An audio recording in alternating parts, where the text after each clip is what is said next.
Joining us now to talk about it all, head soccer coach Jeff Alder. Thanks for being here. Thanks for having me. Your team finished up the year 11-6-1. This is the 8th year under you. They've had 10 or more wins. Not the ending you would have hoped for, but just still talk about the season, and do you view it as successful? Fell short of our ultimate goal, which was to hoist a championship trophy. You know, each year, our goal and aspiration is to bring honor and glory to Jesus Christ through soccer, which our act of worship is, and ultimately compete for a conference championship and postseason play. So we fell a little bit short of that goal, but ultimately we developed a brotherhood. So I'm very proud of our guys for staying in the fight, for learning to first like each other, then ultimately learning to love each other, and then representing Jesus Christ and ultimately Liberty University through soccer. We fell a little bit short of where we were trying to get, and that's put ourselves in position to win a championship. But at the end of the day, I think we grew as a group.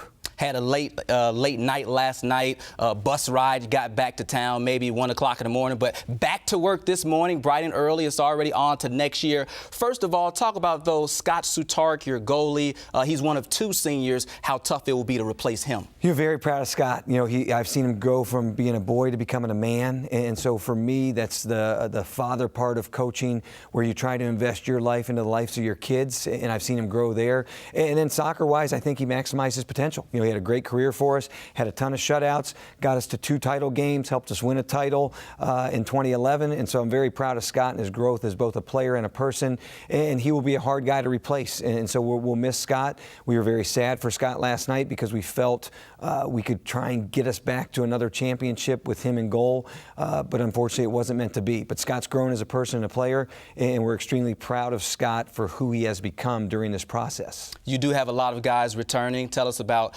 Sachem Wilson, Tim Harbison, and some of the players you're excited about in the coming year. Well, that's it. We've only really got 1 senior on the roster, and that's Scott. And so we played 6 or 7 freshmen each game. Obviously Sachem Wilson was our leading scorer, provided great leadership on and off the field of play. Tim Harbison, I think, has started every game since he's been on our campus. Tyler Bullock, Blessing Tahuna. We've got a bunch of guys where leadership for us is plural, and we've got a bunch of guys who've gotten big game experience, and we've got a lot of young up-and-coming guy with Bay Kurtz, Giovanni Chavez, a lot of these young guys who got big minutes last night. As you looked, I think we started 3 or 4 freshmen in that game. I think we played 6 freshmen in that game, and so these guys are playing in big moments, and those guys helped us, again, win 5 straight games to end the season and get on a roll in November. Just unfortunately last night just was not our night, but we return a lot of good guys character-wise, a lot of talent soccer-wise, and now we just need to add to those parts, and then Lord willing, we'll put ourselves back in a position to hunt for a title next year. So even though the season is over, the outlook is certainly bright. Coach Alder, we appreciate your time. Yeah, thanks for having us. And contrary to what Matt said, we did not have Justin Bieber come to praise and worship last night, so I can't blame it on him.